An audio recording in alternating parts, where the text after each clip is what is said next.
Hello, everybody, and welcome to the Royal Ramble Podcast. I am your host, Zach Stevens, and we are here to, of course, review the Extreme Rules 2017 pay-per-view event from June 4th, 2017. We finally know who the number one contender for Brock Lesnar's Universal title will be, and that, of course, holy shit, it's going to be Samoa Joe. Unbelievable, man. Did not think that they were going to go this direction. I thought for sure they were going to go with Seth Rollins or maybe even Finn Balor, given how they really tried to put him over with that Paul Heyman segment on Monday Night Raw a few weeks ago. But yeah, man, they went with Samoa Joe, and I could not be more excited. This is an absolute dream match, not only for me, but for tons of people out there. There are a lot of people that really want to see this match, myself included. So, when I saw them give it to Samoa Joe, I marked out a little bit, man. I got out of my chair. I could not believe it. So yeah, man, super excited to see that match. Obviously, it is going to be on the next pay-per-view, which they officially named Great Balls of Fire. But, even a bad name of a pay-per-view like that, a match as good as Brock Lesnar versus Samoa Joe will outdo any bad name that you throw at it. So it does not matter. That is a match that everyone wants to see. It is a dream match, and I could not be more excited for that. Now, having said that, one match does not make a pay-per-view. We have an entire card here to go over, and obviously we have some questions surrounding some of these matches that were on this card. Before the pay-per-view started, I jotted down a few questions that I had kind of going into this thing. Obviously, the number one question was who will be the number one contender, and we obviously got an answer for that. Another question, will Bayley be able to get Extreme? Will that match be able to overcome that horrible, horrible segment, that This Is Your Life segment on last Monday night's Raw? Another question, will Sheamus and Cesaro actually get a victory over the Hardy Boys? We've had to see these two teams go at it since WrestleMania, and the Hardy Boys have won every single match since then. So, obviously, me personally, I was not excited for this match at all, but, obviously, I want to see, will Sheamus and Cesaro actually win and get the belts back? But more importantly here, one thing that we need to talk about is when you call your pay-per-view Extreme Rules, right? There's a word in there, and it's extreme, right? So you're expecting a pay-per-view to be extreme. This pay-per-view did not deliver on that aspect of it. It was probably the most unextreme Extreme Rules that I've seen since I started watching wrestling again. But having said that, this pay-per-view did keep my interest. It was a decent pay-per-view overall, despite some of the matches on this card, I struggled with a little bit, but we'll get into that as we head into the review. So here we go, Extreme Rules, live from Baltimore, Maryland. We obviously start off with the pre-show. We have Renee Young, Sam Roberts, and drumroll please, or not, just depends. We have David Otunga on the pre-show panel. Now, it is a little weird to see David Otunga on the pre-show panel and not doing commentary like he is supposed to be. Obviously, Otunga is going to be taking over for Booker T once Otunga is done filming that movie, but David Otunga is fucking horrible on the mic, so maybe we can just keep him on the pre-show, or maybe we can make that movie that he's filming, maybe we can make it a trilogy so that he stays off of TV for as long as possible. Me personally, I really like Booker T in his current role. I like his commentary, so if we can keep him on there, for as long as possible, I will be happy. Let's keep David Otunga off of the mic for a bit. The pre-show panel really pushing this idea that Extreme Rules is going to be extreme. And, like I just said, we struggled a little bit to see that actually happen. So like I said, they're really pushing the extremeness of this, saying that guys and girls will be putting their bodies on the line in order to retain or get back their titles. Does this show end up being extreme? We will see. Me personally, I don't think it did outside of a few matches. We eventually get Nia Jax on the panel, someone that we haven't seen the past few weeks. She comes out, she's basically talking shit about Bayley, saying, she doesn't have a mean bone in her body, she won't be able to use that kendo stick effectively to beat down Alexa Bliss, and she will lose. Nia Jax mentions that her and Bliss are now business partners, and basically saying that once Alexa retains tonight, Nia Jax will be the number one contender, and she will get the next shot at the women's title. Sam Roberts goes on to say that if the segment last week, the This Is Your Life segment, were about you, referring to the audience, you would be furious. Yeah, no shit, Sam Roberts. We would be fucking furious because if you besmirched my name like that and associated with me with that horrible, horrible segment on Monday Night Raw, of course I would be furious because that thing was so fucking bad that if my name was involved in any way with it, I would be looking to leave the country. And that includes the writers that decided to put that shit on TV. They should be looking for the first ticket out of this country and away from this job because they obviously have no idea. And the other thing that I have about this is we have to stop mentioning the This Is Your Life segment. Each time they mentioned it tonight, it sucked more life out of that match for me. I don't want to be reminded of it. It was the worst segment in Raw history since the Old Day segment. Let's drop it. Stop talking about it, please. Then finally, the pre-show, we have a Hardy Boys interview backstage. They're basically taking questions from Twitter. Nothing noteworthy to come out of this at all. No broken mat teases. Nothing. Very underwhelming stuff. The first pre-show match we get, and the only pre-show match we get actually, is Apollo Crews versus Kalisto, which I didn't know that they were going to have. Obviously, they've been kind of brewing towards this on Raw a little bit, with Apollo joining the Titus brand and Kalisto kind of going against it. This match was actually pretty decent. The crowd was super hot for this for some reason, and I think mainly it has to do with Apollo and Kalisto being so great in the ring, despite them not really having any valuable character at this point. There was a sketchy-looking spot where Kalisto comes off the second rope and Apollo catches him with a kick, and Kalisto falls to the outside, and he hits pretty hard, has a nasty landing. Obviously, he's okay because he continued the match, but it looked pretty brutal. Titus, of course, on the sideline the whole time, coaching Apollo, telling him, calling out certain spots. He kept mentioning, oh, do the flip thing. And then Apollo would eventually do it. Like I said, man, these two guys, Kalisto and Apollo Crews, they can really go. This match was decent. It got everyone started off hot. It got the crowd into it. And me personally, I was hoping that the crowd could really carry this momentum into the actual show. And they did for the most part. Baltimore was pretty hot. There was a dud spot, in the middle of this pay-per-view, as there usually is with a 3-hour-long event. But these guys really started off the pay-per-view well, and a really decent match out of them.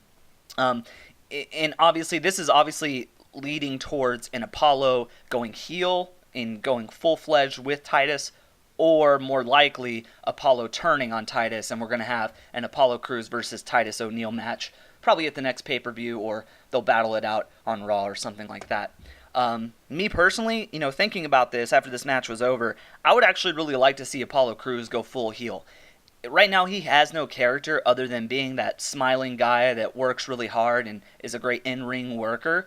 But man, if he's able to go heel, he might actually be able to show off some character that we didn't know he had and really make him an actual threat on this roster rather than him just being this low to mid-card type of character.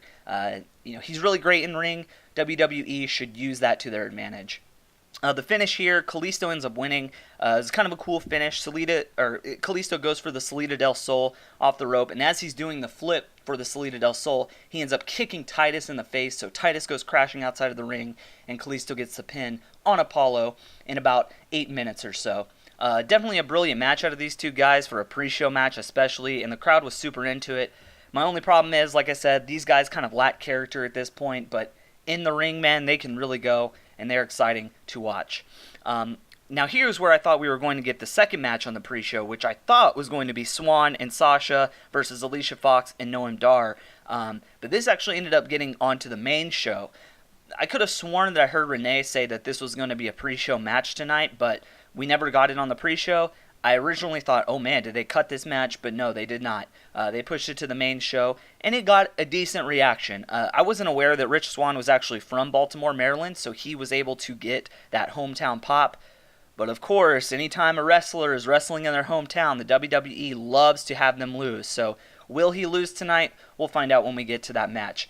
And then finally on the pre-show, as we head into about 7 o'clock here Central Time, Kurt Angle's interviewed on the pre-show match. They're talking to him about how, are you worried that Extreme Rules may end up hurting people on your roster? Obviously, they're going against SmackDown, so they don't want to lose anyone. But he eventually says that, these guys have to take chances tonight, especially the guys in the number one contender match. They have to go out there and take chances in order to get that shot at the Beast Brock Lesnar. So yeah, man, that was the pre-show. Pretty uneventful. Only one match, despite that match being pretty good. So yeah, man, we head into the actual start of Extreme Rules. The first match on the card is going to be Miz versus Ambrose for the Intercontinental title. Obviously, the stipulation here is that if Ambrose gets disqualified, he will lose his title, which, this is Extreme Rules, so why are we having a match where if you get DQ'd, you lose the title? Or why are we having a DQ stipulation at all? Isn't this supposed to be Extreme Rules where anything goes and you're allowed to use any type of weapon you want in order to gain an advantage on your opponent? Really doesn't really make a lot of sense to have this match on this pay-per-view, but regardless, this stipulation also kind of puts them into a corner as far as how they determine the finish. We talked last week on our review of Raw that, the only logical ending to this is an immediate DQ on Ambrose by having Maurice slap The Miz, right? If Maurice slaps The Miz, therefore, that's in favor of Ambrose, so he would get disqualified.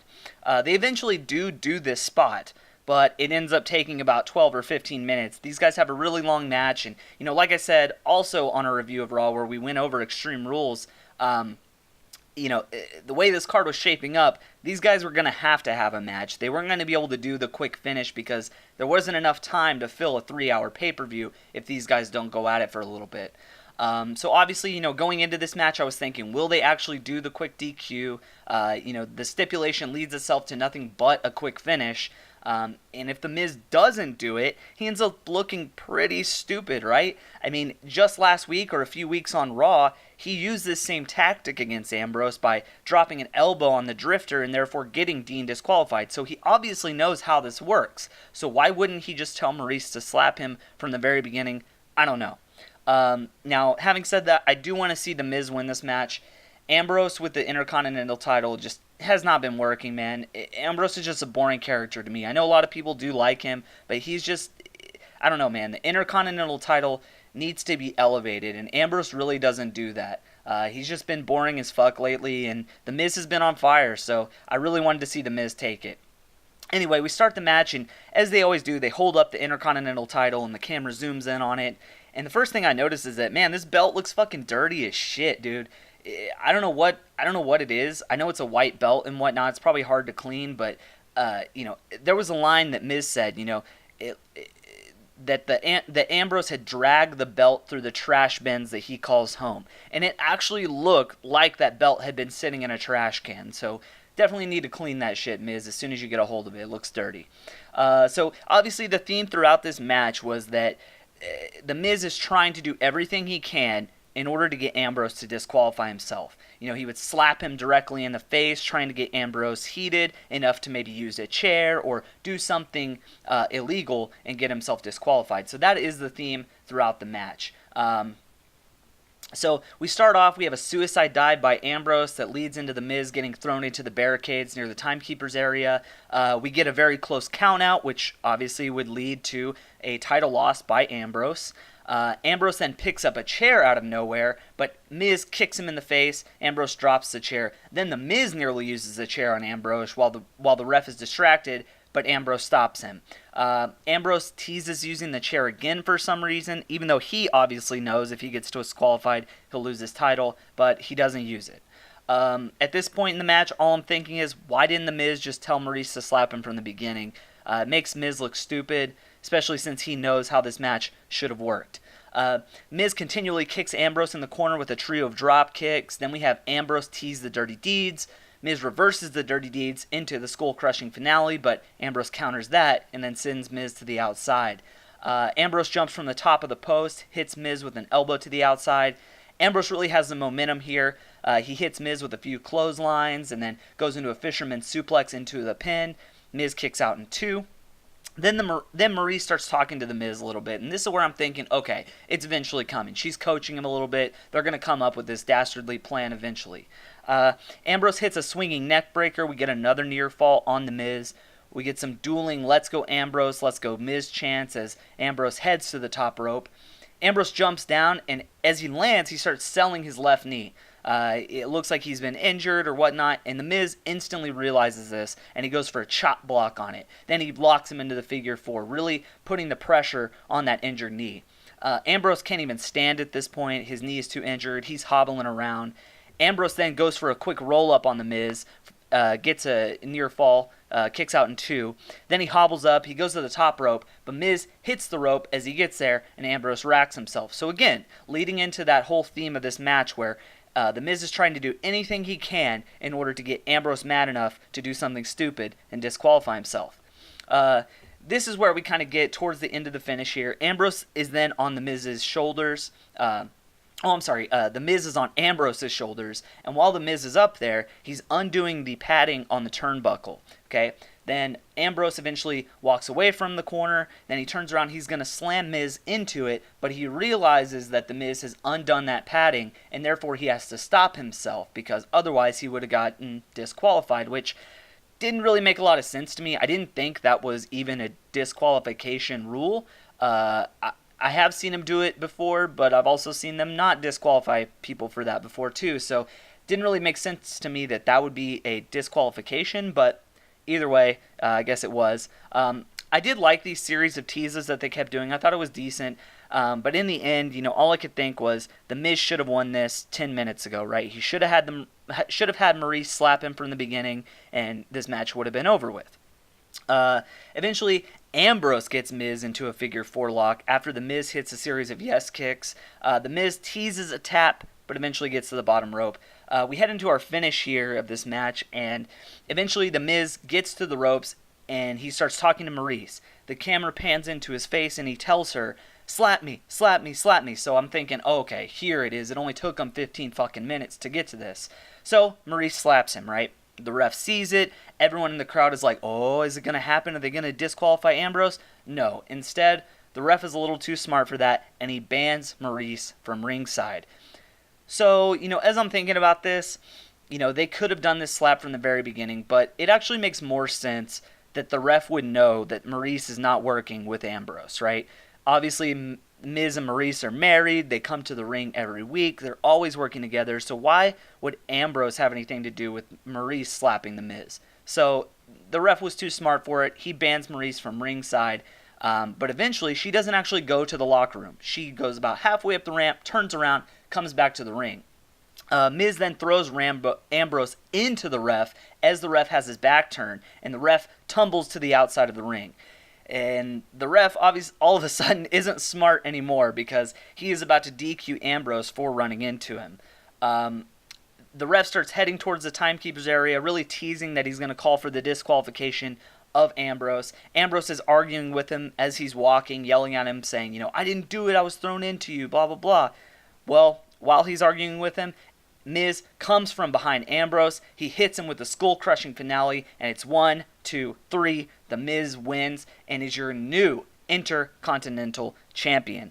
Thoughts on this match, man? Like I said, the match probably could have ended as soon as it began. The booking of this was illogical at best. And for an Extreme Rules match, this was not an extreme match whatsoever.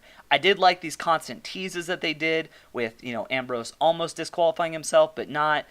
But in the end, man, it was just a weird match, and that stipulation really didn't make a whole lot of sense. I'm happy that The Miz got the title back because I think he's really hot right now, and I think it would look better on them, and I think we could have some very cool matches with that, with The Miz being the holder of the title. But either way, we have the title change, and like I said, I think Miz is deserving of it, and I think that I'm excited to see what they do with it. The Miz and Maurice have definitely been on fire since the brand split. Next segment we get an interview backstage with Bayley. Bayley mentions that, she mentions again the horrible "This Is Your Life" segment, again sucking more life out of this match, and instantly reminding all of us just how bad that segment was. She goes on to say that she went and saw Wonder Woman, and she's feeling inspired. And at this point, I'm completely tuning out. They are just ruining this Bayley character. She's nothing like she was on NXT. They have no idea how to build this character in order to get her to that level that she was at on NXT. Everything she says, man, it's just cringing. It's just, I can't explain it. It's just not working. They need to go back to the drawing board with her. They need to make her that underdog that she was on NXT and then eventually have her break through rather than just giving her the title like they did and doing nothing with it. She goes on to say that she is not here to hurt, but will do whatever it takes to get back at Alexa Bliss and regain her title. Very bad segment. Like I said, gotta stop mentioning the This Is Your Life segment because each time they do, I'm having a PTSD flashback just thinking about it. So please, stop talking about it. Alright, so the next match we have, match number 2 on this card, is the Cruiserweight Mixed Tag Team match between Sasha Banks, Rich Swann, versus Alicia Fox and Noam Dar. Like I said, I thought for sure that Renee Young said that this match was going to be on the pre-show, but somehow it creeped its way onto the main card, which actually, surprisingly, this crowd got behind. You know, I think a lot of it probably had to do with Rich Swann being a hometown boy. He's obviously from Baltimore, Maryland, so he got that big pop for him. Sasha, obviously a fan favorite anywhere she goes, so she's also going to have the crowd behind him. You know, I've said this before on our Raw reviews and on other things that we've talked about here. I simply love Rich Swann, man. He is so good in the ring. Now, he doesn't have that great of a gimmick right now. His character is kind of, you know, one-note character. He's a dancing guy. But in the ring, man, he is so, so good. And I really wish that he wasn't stuck on 205 Live because he really doesn't get to showcase it to the world. And the matches that he has on Raw, just for whatever reason, aren't as good as this match in particular, I think. But I've seen other work out of Rich Swann that just doesn't quite compare to his Raw matches. So, you know, for me personally, I really enjoy Rich Swann, and I kind of hope that he gets that next shot at Neville, which, you know, who eventually beats Aries, but we'll talk about that later. And eventually, this match starts. We get Dar and Swann to start off in the ring together. Swann delivers starts delivering chops to Dar in the corner. We get some "Let's Go Swann" chants from the hometown crowd, which is surprising, given this is a cruiserweight mixed tag match. We get a beautiful flip by Swann that catches Dar from the top rope and flips him into the ring. I wrote here, "Damn, Swann is good," and damn, he is. We get Sasha and Alicia in the ring next. Sasha gets Fox in the bank statement. Dar eventually pulls Fox's feet to the rope to break it. Fox hits a backbreaker to Sasha, gets her in a chokehold on the mat. Then Sasha ends up dodging a kick from Fox, and Alicia hits her leg hard on the rope, kind of like jamming it a little bit. Swann then gets into the ring and gets attacked from Sasha. He delivers some nice offense to Dar. Obviously really good. Anything out of Rich Swann is going to be awesome. This is the point in the match where I started thinking, oh yeah, wait, Rich Swann is a hometown boy. That means he's going to lose this match. But anyway, besides that, Swann ends up hitting a spin kick to Dar. Sasha and Alicia head into the ring for no reason, and they start brawling. Meanwhile, Dar and Swann start throwing each other around near the barricades on the outside of the ring. Sasha, meanwhile, is getting onto the top turnbuckle and teases hitting the double knee to Alicia.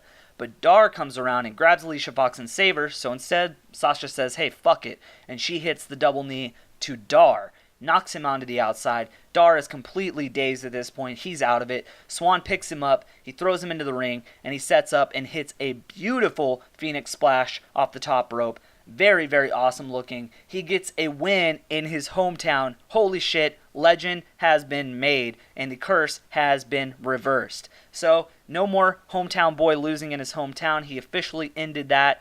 And yeah, man, we end the match with Sasha and Swann dancing in the ring together. Not really feeling that. Very cringy. Don't want to see that much anymore. But overall, man, not a bad match. Swann getting the hometown pop really helped, especially because the cruiserweights really don't get that much attention. Especially, well, I was going to say especially on pay-per-views, but really anywhere they don't really get much attention from the crowd. So very cool of them to get behind this match, and especially to get behind the hometown hero or the hometown boy of Rich Swann. You know, like I said, I've been saying it, Swann is very legit in the ring, so good. I wish he could get onto the main roster somehow, but obviously this whole 205 Live experiment is still going on. So, and then as far as my thoughts on Sasha having to be, you know, thrown into this stupid love triangle that they have going on 205 Live, is that I really hope that she's officially out of this. I hope that was the last we see of her dealing with 205 Live, and maybe she'll get a shot at Alexa and the title.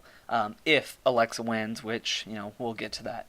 Next thing we have in the ring here is Elias Sampson, which at this first point I'm thinking, oh damn, is Elias Sampson about to have a match? But no, he is just out there to play a quick song. Boos are erupting. He has massive heat. He says, "Hello, I'm Elias Sampson, and I have a question for everyone." He says, "Who wants to walk with Elias?" He says he was walking on the harbor in Baltimore, Maryland earlier today, and he wrote a song for everyone in Baltimore tonight. He tells everyone to hold their applause until after he is finished. Everyone obviously is already booing him to no avail at this point. One thing to note, if you're a guitar player, I'm a fellow musician myself, so I always notice that Elias Sampson only plays about 3 chords for every single song. But tonight, man, he brought out some new chords for the special occasion, so props to Elias. I wrote down the lyrics that Elias said here. I'm going to go ahead and recite those for you. It said, "Baltimore is bathed in filth, and these people are all the same. This city is so depressing, and you're all to blame. At the night where the rules are no more, Elias Sampson has come along to open up the door. See, there's a beast among us, and he's waiting to be tamed by a dark and cursed soldier waiting to be named. Blackest roads and the brightest moons have led me to this place, a long and winding highway where at the top I'll take my place. Hey, Elias, I've always got a plan. What it needs is what I am." So that was the entire song by Elias. Obviously, a lot of different things that he's referring to in that little song there, talking about the beast Brock Lesnar, saying that he's a dark and cursed soldier. He's going to be the one that takes on Brock Lesnar. Obviously, that's not happening anytime soon. But anyway, he gets boos, massive boos, huge heat, and that's all that happens, man. No match, just an Elias song in the middle of the ring. It was really weird, but I kind of like that they put him on this show rather than just keeping him on Raw and keeping him away from this pay-per-view so that we completely forget about him. They're at least trying to get him a little bit over, trying to do certain things. So, I think this worked. So, yeah, that's all I have pretty much to say about that.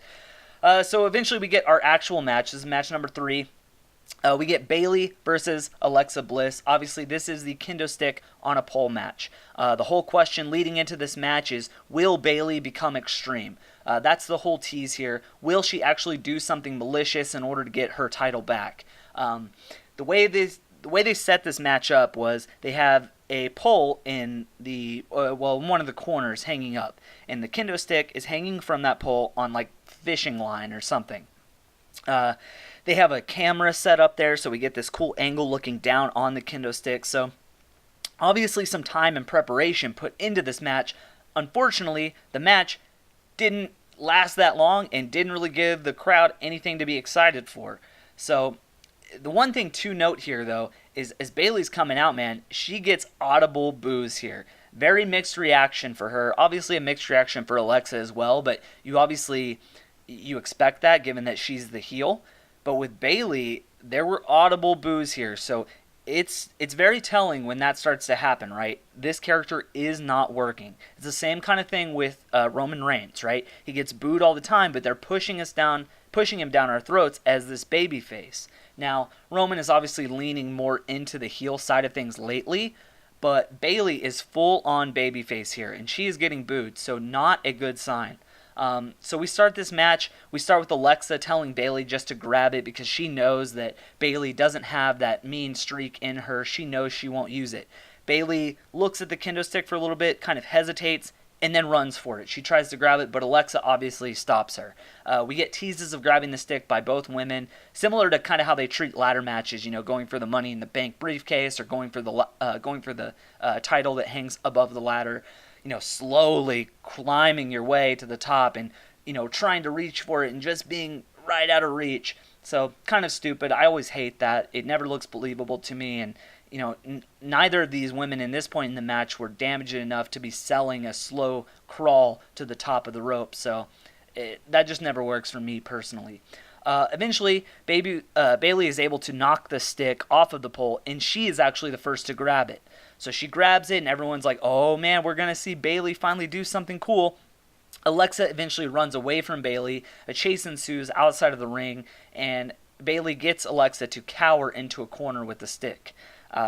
Bayley is gearing up. She's ready to use that stick on Alexa. She's looking at the stick, looking back at Alexa, really contemplating using this. And as she swings back, gears up for it, revs up for that hit on Alexa, Alexa gets up off the ground and spears Bayley.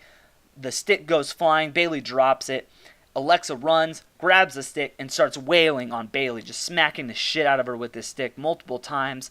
Eventually, Bayley hits Alexa with a surprise Bayley to belly. Then, all of a sudden, Alexa just hits Bayley with a DDT, and the match is over.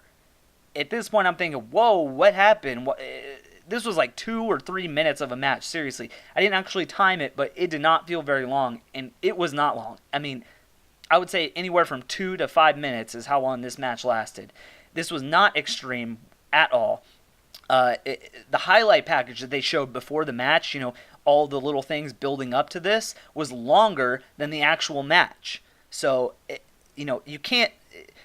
Bayley did not show an extreme side of her. Obviously, that was the question leading into this, and they showed that Bayley does not have it in her, right? She contemplated using that stick rather than using it. She took her sweet time, and that's what inevitably led to her losing here.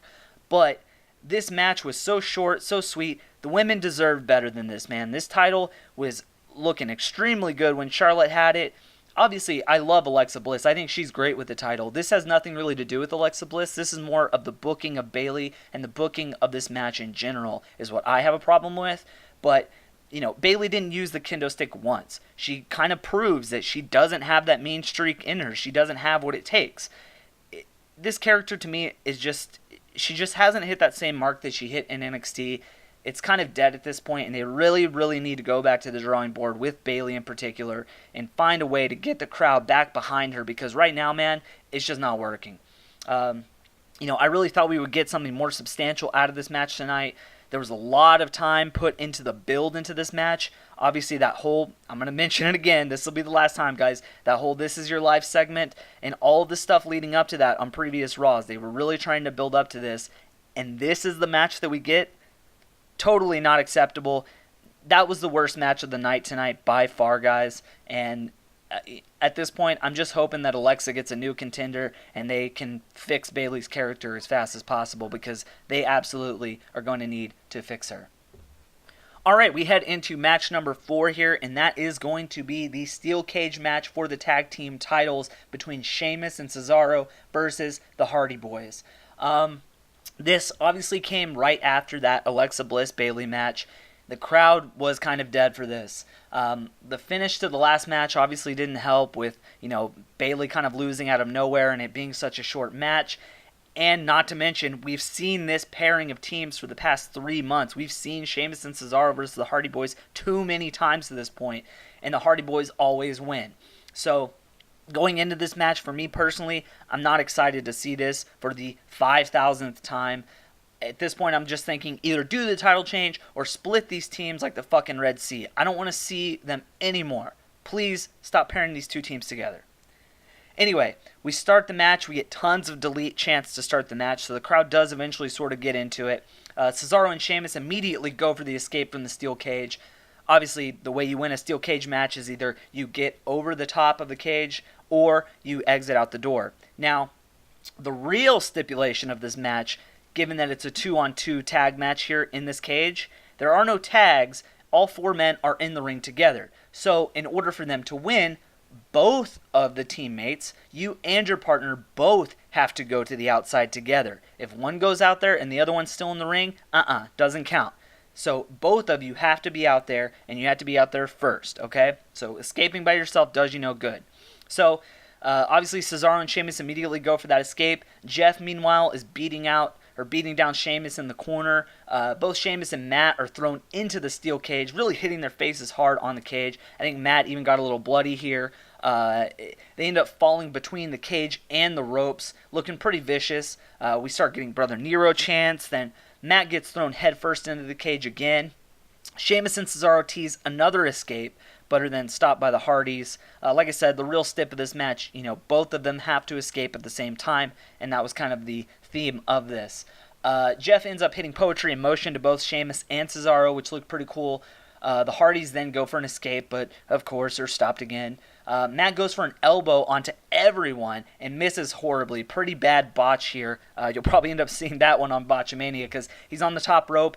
All three men are laying down. He's aiming for Cesaro and Sheamus, obviously. Goes for an elbow and just hits nothing. But, of course, everyone sells like it was a huge, devastating blow.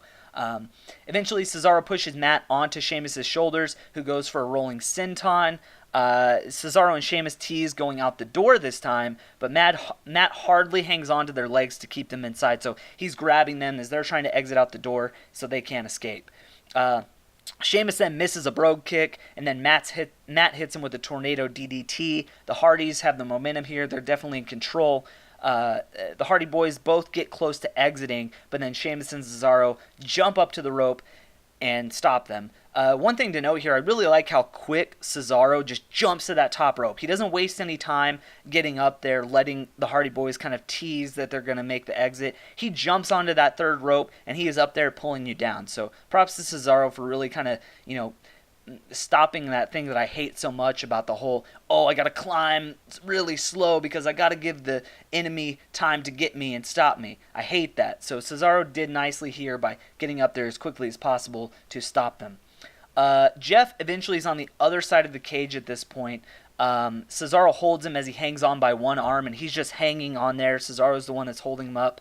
And then Jeff eventually drops to the outside of the cage. So Jeff is the first one to fall out. But, like I said, the stipulation really here is that both teammates must be on the outside in order to get the victory. So at this point, Sheamus and Cesaro are 2-on-1 on Matt. Matt eventually nearly escapes, but they stop him and they hit him with the Razor's Edge together, which was pretty cool visual. Jeff tries to enter back in through the door, but then Cesaro stops him, and then Sheamus comes out and brogue kicks him through the door, which was pretty vicious. Looked pretty rough here. Jeff takes a nasty spill to the outside. Matt nearly escapes, but then Cesaro hits him with an uppercut. Sheamus then takes him and hits a white noise from the top rope onto the mat, which looked pretty vicious as well. Lots of big spots here, but overall, me personally, like I said, I struggled to really get into this match. Meanwhile, Jeff realizes that they're beating down on Matt, so he's got to get back into the ring, right? He's got to help his brother. So he heads back to the top of the cage. And, of course, we all know where this is heading. He rips his shirt off, and he goes for a whisper in the wind off the top of the cage. Huge pop here, huge spot. Obviously, the crowd is going to get behind that. We get huge delete chants. We all knew the spot was coming, and we definitely got it. So, at least it built up to that, and it delivered. But overall, the match just personally didn't work for me. All four men are back in the cage at this point. We start getting "This is awesome" chants, which I really didn't agree with. I know they want to say that because of the move that Jeff did off of the top rope, but to me, this wasn't a very awesome match. The finishing spot was pretty bad. Actually, it was really, really bad. So the way they try to do this is they try to make it so that both teams hit to the outside almost at identical times. They wanted to make this as close as possible. So Matt is attempting to drag Jeff out of the ring from the door. So at this point, Jeff, after hitting that big move off the top of the cage, he's kind of out of it, right? Meanwhile, Cesaro and Sheamus climb to the top. They're trying to climb out while Matt and Jeff are trying to pull themselves out of the door. So the two exits are being used here. Now, you can clearly see Sheamus and Cesaro taking their sweet time as they're getting down in order for Matt to have enough time to drag Jeff to the door and pull him out, right? Kind of going back to that same thing I was talking about a minute ago, where if you're climbing up to the top of the ladder and you're going so slow, just giving your opponents enough time to catch you, that's the same sort of thing that happened here. We had Cesaro and Sheamus really taking their sweet time going down each inch of that cage as Matt is dragging Jeff to the outside. Eventually, Cesaro and Sheamus do end up hitting the ground before Matt and Jeff, so we do get the title change here, which surprisingly does happen considering that Sheamus and Cesaro have not won a match in about 3 months against the Hardy Boys. Overall, the match was decent, but like I said, man, I really struggled to get into this because of how many times we've seen it. The nostalgic luster of the Hardy Boys has really worn off for me at this point. We really, really need to see Broken Matt and Brother Nero. They've got to figure that litigation out because that is what everyone wants to see. Obviously, we love the Hardy Boys, But without those broken characters, man, it's really hard to get into this team right now. And I'm really hoping that they can get that squared away so we can go in a new direction. I'm not really excited to see Cesaro and Sheamus with the belt. I don't think that they add anything to it in particular. But having said that, the Hardy Boys really haven't either. We've only seen one match, and it's them versus Cesaro and Sheamus the whole time. So, I don't know, man. I'm glad that it's over.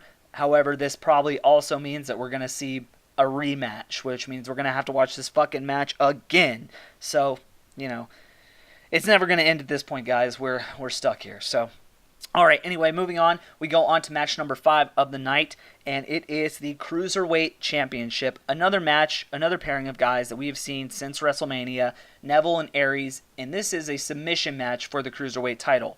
Like I said, this match is getting pretty tiresome. The one thing I'm thinking as we head into this match is, will we actually get a title swap? We just had one with the tag teams. Are they going to do 2 title swaps in a row on this pay-per-view? Me thinking logically here, I'm thinking to myself, no, they will not do that. But you never know, man. This pay-per-view has been up and down, so we'll see. This is now the 3rd time that they are facing for the title, but obviously we've seen them matched up countless times on Raw and 205 Live, whether it be some random tag match or just a regular exhibition match. These 2 guys are definitely the best in the Cruiserweight division right now. They are the most over guys. But in order for this division or for 205 Live to really survive, for the Cruiserweights to really survive, they're going to have to start working towards some new pairings here. And unfortunately, Aries is the one that's going to have to be pushed to the side for a little bit here because he eventually does lose this match. But the whole tease here is that, Aries made Neville tap on Raw. Then on 205 Live, Neville made Aries tap out. So conventional booking or logical booking says that Aries will make Neville tap out this time. Well, the match starts. Neville's getting distracted by the crowd, which the crowd really wasn't into this match at the start. It was pretty quiet. Someone in the crowd shouts, "You suck, Neville," and he turns around and says, "No, you suck." So obviously letting the crowd kind of get to him. Aries nearly gets a guillotine on Neville twice early, but to no avail. Aries then nearly gets a last chancery on Neville, but Neville slips to the outside. Aries throws Neville into the barricade repeatedly at this point. Aries throws Neville face first into the ring apron. Austin Aries is really on fire here, really getting in all of his offense right now. Neville's just kind of taking it at this point. Aries jumps from the top rope and he comes down and he starts selling the knee, similar to kind of how Ambrose hurt his knee earlier. So Neville notices, just like The Miz noticed, and he goes right to work on Aries' left leg. Aries is eventually thrown to the outside. He starts selling his arm now, and Neville is just relentlessly attacking his injured body parts. So smart on Neville to do that. Neville starts mocking the crowd, who is, like I said, kind of dead at this point, really trying to get some heat back. Neville goes for a move on the top rope, but Aries catches him. He gets Neville into the figure 4. Again, this is a submission match, so we're obviously going to see a lot of submission holds. Neville gets to the bottom rope to break the figure 4. Then Aries takes him and hits a neck breaker, bouncing his neck off the middle rope, which looked pretty vicious. Aries goes for a drop kick. He misses. Neville puts him into the rings of Saturn, but Aries is able to inch his way to the bottom rope and break it. And speaking of the rings of Saturn, man, God, that looks like such a good submission. Each time Neville busts that out, I'm like, dang, that looks pretty bad. That looks like it actually hurts. So I really like the rings of Saturn. Good move for Neville especially. Moving on, Aries eventually gets the rings of Saturn on Neville. So Aries actually puts the ring of Saturn on him, kind of using his own move against him.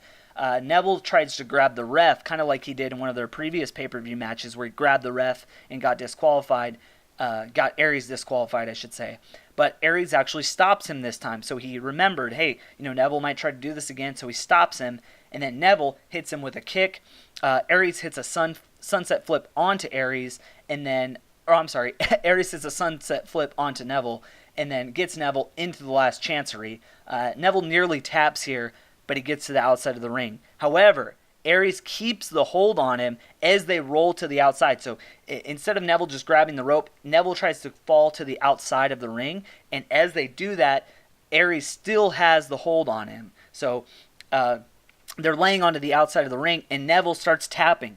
but you can't tap on the outside of the ring. It has to be inside of the ring. So Aries struggles. He gets him back into the ring. He then hits Neville with a discus 5-arm and then hits a suicide dive, but no one is home on that suicide dive. He misses, and he hits the barricade fucking hard, dude. This looked vicious. This looked pretty bad.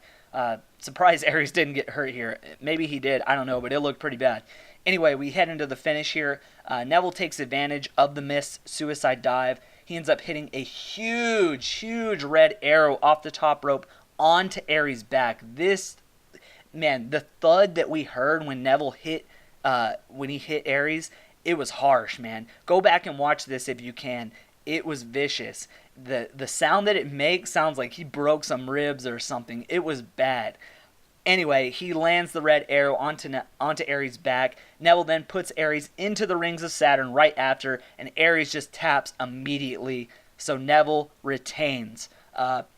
Thoughts on this match? Actually, a pretty decent match in the end. Even though the crowd kind of wasn't behind it, and like I said, personally, I'm kind of sick of seeing these two guys constantly going at it. They are both so good in the ring, and they both have very cool submission moves that, in the end, it kind of really didn't matter that I'd seen this countless times. The finish, like I said, was super devastating. If you can, go back and watch that red arrow that he delivers to Austin Aries' back, because that shit had to fucking hurt. It looked brutal. Now, like I said, hopefully Neville can get a new opponent, and we can start heading in a new direction as far as the belt goes. Alright, so now we're going to head into the main event. This is the main event and the match that everyone is waiting for, essentially. The Fatal 5-Way for the number 1 contendership to face Brock Lesnar for the Universal title. So this match started around 9 p.m. Central Time, so they had about an entire hour to fill here. They didn't fill the entire hour, but this match did go on for about 25 to 30 minutes. Obviously, when you have 5 guys in the ring, you can obviously stretch that out a little bit longer than you could if it was just 2 guys. But, of course, we have Bray Wyatt, Roman Reigns, Seth, Samoa Joe, Finn Balor. Initial thoughts on this. This is the match that we've been waiting for. They have a ton of different directions that they could go as far as who's going to face Brock. And a lot of them are very intriguing, right? I'd love to see Balor versus Brock. That is one match that I cannot wait to see, especially given how Paul Heyman really put over Balor a few weeks ago on Raw. Obviously, WWE Creative feels that they have a legendary match there with Balor versus Brock. So, are they going to hold on to that for us, or are they going to give it to us right now? Obviously, another match that everyone wants to see is Joe versus Brock. That is a match that I personally have been dreaming to see. These are two guys that are actually going to be fighting. This is going to be nearly a UFC fight from what I think is going to happen. They are going to do it hard way. It's going to be strong style the whole time, and that match is going to be intense. At this point, I'm still thinking Seth is going to win. Obviously, I know now who wins. But at this point, I was thinking, Seth is going to win here. But there are a ton of different directions they can go with this, and that's what made me so excited about this match in particular. This match had actual story implications, which we rarely get out of matches. This is going to determine, who goes on to face Brock Lesnar for that title, so it is a big deal. Michael Cole goes on to remind us that none of the men in tonight's match have beaten Brock. However, Seth, of course, did cash in his Money in the Bank briefcase a few WrestleManias ago, but he ended up pinning Roman, not Brock. So Brock has not been beaten by anyone in this match. So the entrances, we get these in this order. We get Bray with, of course, the Fireflies in the audience. We get Seth, who gets a decent reaction, including one woman who has clearly had enough to drink. I'm sure you can find the gif going around somewhere on Twitter. She looked absolutely hammered, but she was obviously a huge Seth Rollins fan. We get Joe, who comes out to, those Joe chants. The crowd was decently behind him as well. Then Balor comes out, and we don't get the Demon, but the fans are still behind him. But it did make me think, why aren't we getting the Demon entrance here? Why isn't he painted as the Demon? Why didn't he come out like that? This is the biggest match that Balor has had since he's come back, but it doesn't deserve the Demon? Is the gimmick dead? Is that going to be his excuse for losing? Or does he only save that for championship matches? I'm thinking he only saves it for championship matches, but, this was such a big match, I think it called for the Demon. But anyway, then, of course, we get Roman. There's a long pause before Roman comes out. Everyone kind of has those preemptive boos. Everyone's getting ready to boo the shit out of him. he comes out and the boos just intensify. He is the biggest heel or non-heel in this company right now. Everyone hates Roman Reigns besides, his fans, the Roman Empire as he likes to call it. But, man, he is just a heat magnet. And the way that he wrestled in this match in particular was full on heel. So, and when Roman does that, man, that is the best Roman that we can get as far as I'm concerned. When he is wrestling as a heel, that's what makes him look the most devastating. He looks less cheesy, and he doesn't feel like he's being pushed down our throats. So, props to him for really playing up that heel role in this match. So, obviously the match starts here. It's a very, very hot match to get going. We get Balor going after Bray immediately. Joe goes after Seth immediately. And Roman is standing in the ring left alone as he watches on, everyone beating down each other. And he has this look on his face almost like, man, I'm too good for this shit. No one needs to fight me because I'm going to kick everyone's ass. He's really playing up the heel angle hard here. I really love that. All the guys head to the outside of the ring as Roman stands alone in the middle of the ring still. Eventually, Bray is the first one to get into the ring and face the big dog. Roman strikes Bray, hits him with a Samoan drop. Bray rolls out of the ring. Then Samoa Joe enters the ring, and he's going to take on Roman. He tries to get a Samoan drop on Roman, but Roman gets one on him instead. Obviously, both of them of Samoan descent. Then Balor enters, and he decides he's going to go after Reigns now. Balor beats on Reigns, definitely gets more offense than Bray or Joe did on Reigns. The crowd is super behind Balor here. He is obviously the main babyface outside of Rollins in this match, and everyone is booing the shit out of Reigns as the de facto heel. Reigns blocks a kick from Balor. He knocks Finn to the outside. Then Seth enters the ring. So we have this whole thing where each contender kind of comes in to face Roman. Obviously, Roman's the big dog. This is his yard. So each guy kind of individually comes in to face him. And so Seth enters. And we, kind of tease a rematch from Monday from that incredible match that we had on Raw. But then Joe and Bray enter together as they team up on Roman and Seth. And from here on out, the alliance is born. We're going to have Joe and Bray with this sort of teaming up to kind of take out everyone else, and then eventually one of them is going to have to pin the other because that's how this works. It's not an elimination match. Whoever gets the pin wins. So the action is popping off fast. The crowd is really getting into it.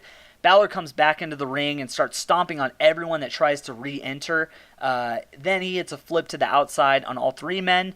Then Roman sets up for a drive-by on Bray, but Joe comes out from off of the screen and interrupts the drive-by and throws Roman into the barricade. Joe and Bray continue to team up for what felt like about 10 minutes or so. They have this whole thing where they're just walking around the ring, beating down each individual guy.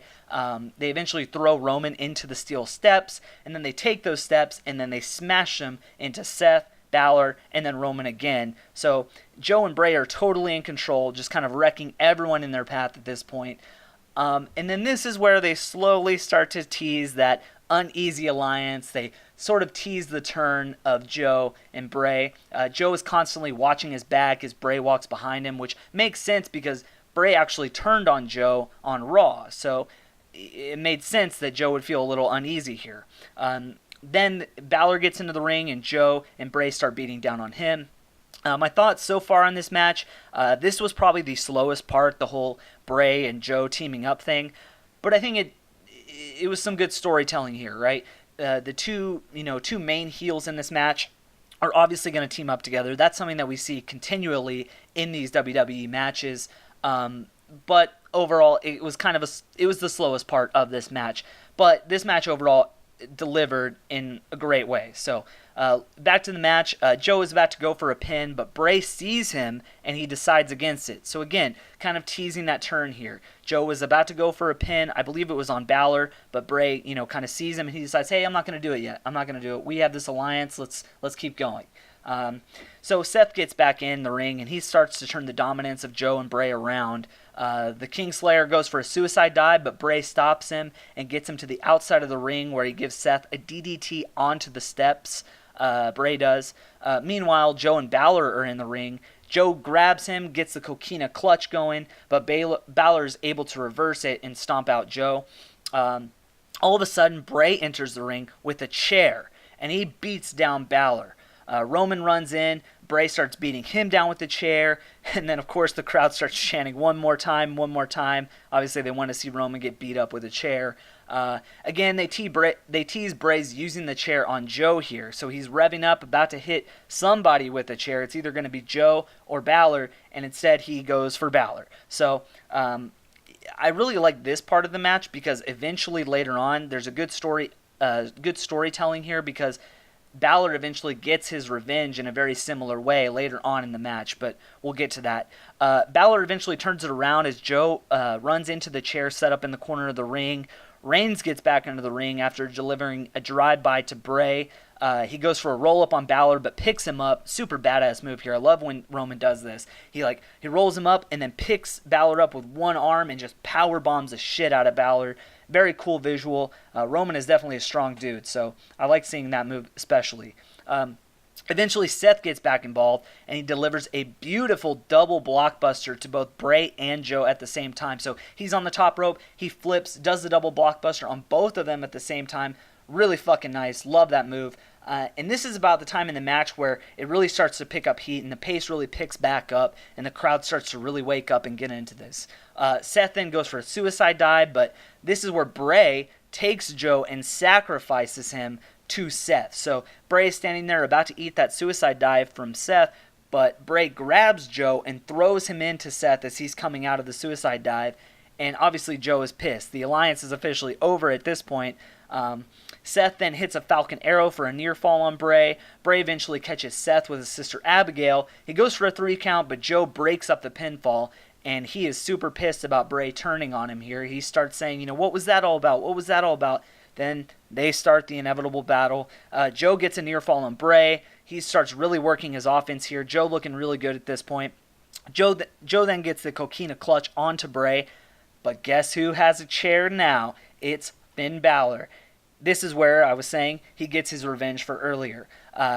He's hitting them both with a chair. He even sets up the chair on Bray Wyatt's stomach, similar to how they did it to him, and he delivers a drop kick or a stomp onto them with the chair on top of them, similar to how they did the Swanton bombs onto Balor as he had the chair laid down on top of him. Then this point in the match, man, Balor nearly decapitates Roman Reigns. He's doing that thing where he's on the ring apron and he's running and delivers it's not a drive-by because that's Roman's move, but it's just a running kick to the outside. Roman's coming in and there is a huge kick to Roman's face. Go back and watch this, man. It was devastating. Roman just hits the ground and it looks super bad. Balor's in complete control now. He's just drop-kicking everyone on the outside. So obviously a lot of the heat is going towards Balor here. Really starting to build up, man. Holy shit, Balor might win this. Balor then grabs Bray, slams his face viciously into the announce desk, but Bray can't escape. Balor sets up the table to put Bray through it, so he's teasing that he's going to do a coup de grace onto Bray from the top rope and break the table. So he starts removing monitors and whatnot. Like I said, he points up to the top rope, teasing that coup de grace. But then Joe grabs Balor in the Coquina clutch. They start falling backwards, and then out of nowhere, Roman spears both of them, and they go crashing through the barricade. Holy shit, chants erupt. This looked crazy, man. They both took a nasty spill, and at this point, Joe and Balor are completely out. Then we have Seth, meanwhile, setting up in the ring. Bray is still laid out on the table. Seth goes to the top rope, and he finishes what Balor started by doing a frog splash onto Bray from the top rope onto the announce desk and breaks the table. Bodies are strewn out everywhere. Holy shit, chants start. This is awesome chants. Now, this is awesome chants in this match were well deserved. In that Sheamus and Cesaro match, I don't know about that. This one, absolutely, though. This was awesome. This was extreme, and this is what we had been waiting for. This was easily the most extreme match on this pay-per-view. Like I said, it was probably the most extreme rules that we've had in a long time, but this one delivered in a lot of ways. Anyway, after the whole tables breaking and the barricades breaking, the first two guys back up are, of course, Roman and Seth. They are both in the ring together. They stare each other down. We hear "Let's go Roman" chants, "Roman sucks" chants, and they both start going at it. Roman hits a Superman punch. Roman then goes for a pin, but Seth kicks out. Seth gets a few near falls on Roman, and then he heads to the top rope. He hits a frog splash on Roman. 1, 2, kick out by Reigns, of course. Seth then goes for a Phoenix Splash, but then he misses the Phoenix Splash. Bray enters the ring and eats a spear from Roman. Seth goes for his knee finisher on Roman. Still don't know what the name of that is. They've done a horrible job of building that move up. They got to fix that. But then Roman dodges it. He throws Seth into the corner for a buckle bomb. Seth throws Roman into the corner for a buckle bomb, but then Roman reverses and he hits a Superman punch onto Seth. Then he hits one to Balor. At this point, everyone in the audience is thinking, oh God, here we go again. Roman is revving up. He's going to win. Balor starts getting up from the Superman punch. He's super woozy. Roman, meanwhile, he's in the corner. He's hulking up. He's doing that stupid, spear thing where he cocks his fists and all that shit. Roman runs and he gives Balor a spear, but Balor hits a sling blade instead. Then he hits a drop kick. Now at this point, everyone's thinking, oh shit, Balor's going to do it. Balor's going to win. Balor's going to do it. So the crowd starts really getting hype here. Everyone's getting into this match. Balor, obviously the de facto babyface in this match. People really want to see him win. Balor runs straight to the top rope. He has all the momentum, right? Roman is in position for the coup de grace. Balor gets to the top rope. He immediately hits it. 1, 2, then out of nowhere, Joe comes from behind, grabs him in the coquina clutch. Roman is out from the coup de grace. Balor is currently fading from the coquina clutch. The ref then grabs Balor's arm to see if he's awake. It's completely limp. He's out cold. The ref calls for the bell, and Joe wins. We are going to get Samoa Joe versus Brock Lesnar at Great Balls of Fire. The crowd immediately goes wild here. They start chanting, Joe, Joe, Joe. In my immediate thought, man, I'm out of my seat. I cannot believe it. My jaw is dropped. They actually legitimately surprised me with this one. I did not think they were going to let Joe win this at this point. I thought that's something that they would save for later on down the road. But holy shit, man, we are going to get Joe versus Brock, man. This is going to be a legit fucking fight. And that is what I cannot wait to see. This is when they eventually mention that they're going to be facing each other at Great Balls of Fire. So this was the first mention of that pay-per-view. They probably decided that the only thing that can save that horrible pay-per-view name is a dream match between these two guys. And we all know that this match is going to be fucking awesome. Overall thoughts on this match in particular, I really loved it. Really, really great main event. Props to WWE for putting this one out and not giving us a stinker. A lot of the times they'll build up to big matches like this and they just won't deliver. This one definitely did. And especially with the surprise with Joe winning, I think that has a lot to do with it as well. One thing to note here is that they really kept Balor strong here too. He didn't tap. He nearly pinned Roman Reigns. It looks like it was going to happen after that coup de grace. He just got choked out by the coquina clutch, which is a move that is super over. It's super devastating, and anyone that gets caught in it is probably going to tap out or fall asleep like Balor did. There were tons of great spots in this match. The table spot, that kick to Roman's face from Balor, the Seth and Roman bits, and then Balor just in general getting a lot of great offense in. Like I said, the crowd is super behind Balor, so they definitely have a worthwhile babyface in Finn Balor. Overall, man, this match was well worth the wait. The overall pay-per-view definitely had some issues. The Alexa Bliss Bayley match was just too short for me. The build to it was obviously, it had its ups and downs, but that match was just not extreme at all, even though there was kendo sticks. It was a bad match. It was the worst match on the card tonight, and Bayley really, like I said, needs to go back to the drawing board. They've got to fix this character because right now it is just not working. And, evidence shown with those boos that she received tonight. I haven't really remembered Bayley getting many boos since she's called up to the main roster, right? She's kind of been given those courteous cheers as the babyface. But man, if the crowd starts turning on her, it's going to be bad news. So they've got to find a way to fix Bayley and change her character in a way that makes everyone believe her and, really gets behind this babyface character. Sheamus and Cesaro versus the Hardy Boys. It was a fun match. But again, I still have my same complaint from that, right? We've seen it over and over and over again. It really needs to rest, okay? And switching the belts is definitely weird here because I feel like it doesn't really do anything. Same, Sheamus and Cesaro having the belts really doesn't excite me. Having said that, the Hardy Boys really haven't been doing much with it either because they've only been facing Sheamus and Cesaro. The nostalgia for the Hardy Boys is really waning at this point. The spot with Jeff off the top of the cage was pretty cool, but me personally, I knew it was coming. I knew that's what they were going to do. Ever since they announced it being a steel cage match, I knew the Hardy Boys were going to do something crazy off of the top of it because that's what you expect, right? You expect that spot. And I don't know, I just didn't really feel that hype for it, so it really didn't get me that excited. The Cruiserweight match, it was pretty good, but same issue there as well. Aries obviously has to be done for now. We cannot see another Aries versus Neville match. Please find a new contender for Neville.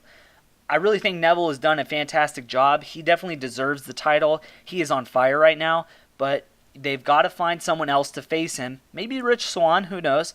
But they've got to find someone new to face him. Otherwise, this belt and this reign by Neville is just going to get stale and no one's going to care. So they've got to find a new direction for that. The main event was damn good. Obviously not a 5-star match, but overall it was just an intense-ass fun match. They really rocked the house. Props to those guys for really giving it their all tonight. I think they really embodied what the Extreme Rules pay-per-view should be, even though overall, like I said, this was pretty Extreme Rules. These guys definitely went their hardest, man, and to see Joe get that victory is a big deal. I'm so excited to see Joe versus Brock that, I didn't think they would do it this soon. Like I said, this is an angle that I cannot wait to see. They're going to build Joe up to be a monster leading up to the next few weeks on Raw. I believe we have about 5 weeks until we get to Great Balls of Fire. So they're going to have a lot of time in order to get Joe really to look like a legitimate contender. When he first made it to the roster, he was really showing that he was a dominant monster by beating down Seth and kind of injuring everyone and whatnot. But since then, they've kind of pulled back a little bit. They aren't positioning Joe to be such a monster, but now they are definitely going to have to in order to make this match believable. Now, having said that, I feel like I do know where the finish in that match is going to go. I feel like Brock will retain against Joe, but that's really not the point, right? Like, I want to see this dream match. Regardless of who wins, I want to see Joe versus Brock, and we are going to get that barring any, crazy injury or something like that. So this is a dream match for a lot of people, including myself, and I cannot wait to see it. The other thing to kind of keep note here is what are they going to do with the rest of the guys that were in that main event? Are we actually finally going to get Balor versus Bray? I kind of hope not, because Bray also is a dead character, and Balor really has a lot of momentum right now. Maybe he can get a shot at The Miz for the Intercontinental title, even though I don't think Balor needs that title. I think it would still be a decent match. And you look at it and you say, well, Roman and Seth are both really hot too right now. They just had that incredible match on Raw, and obviously when they were facing off in this match, there was a lot of heat behind it, and the crowd was entertained. They want to see more of it. So maybe we'll see a few exhibition matches out of those guys. They'll probably drag a few more matches out of that to the point where we're completely sick of it. And then, of course, what about The Miz? Like I said, who's going to face him next? Will Ambrose get another shot at it? Please, God, no. Find a new angle for Ambrose and a new character while you're at it. But, will Balor face The Miz? Will Seth face The Miz? Will Roman face The Miz? There's a lot of different directions that they can go, and, we're going to probably find out a lot of those answers tomorrow on Monday Night Raw. Overall, man, really, really enjoyed this pay-per-view for the most part, even though a majority of it was rehashed matches, just given to us a different way. That Extreme Rules, or that Fatal 5-Way at the end of the Extreme Rules pay-per-view was well worth the wait, so if you have a subscription to the WWE Network, definitely go check out that match, man, because I think it's worth your time. The other matches on the card, I can't really recommend for you to go back and watch. Like I said, if you've seen one of them, you've probably seen them all. The worst match by far tonight was that Alexa Bliss Bayley match, so they're going to have to find a way to retool her and kind of work something up leading up to the next pay-per-view, because Bayley's just not working, man, and I don't know what they're going to do. They're going to have to fix that. So that was Extreme Rules 2017, guys. Overall, I liked the pay-per-view. That main event, like I said, really delivered for me, and I'm so excited to see Joe versus Brock. That was one angle that I didn't think they were going to give to us yet, and now that they are, I cannot wait for that next pay-per-view. So props to the WWE for actually getting me excited for a match. I just hope that they don't end up killing it somehow through the various Raws that lead up to Great Balls of pay-per-view, but I have some faith here. I think Joe is going to look like a monster, and when we finally see Brock and Joe in the ring together, I don't think there's going to be anyone in the crowd that is sitting down. They are all going to be standing up and excited for that match. So again, guys, this was the Royal Ramble Podcast. Thank you so much for listening. If you could, please subscribe to our YouTube page. That's where you're going to get all of our podcasts uploaded as fast as possible. Check out our Twitter, at Ramble_cast. Again, at Ramble_cast. That is our Twitter. We will post things during Raw and during pay-per-views and let you know when the next podcast is up. Definitely make sure you tune in tomorrow for our review of Raw, and then eventually on Wednesday for our review of SmackDown as they head into the epic Money in the Bank ladder match by both the men and the women. So yeah, man, thank you so much for listening. I'm your host, Zach Stevens, and I am out.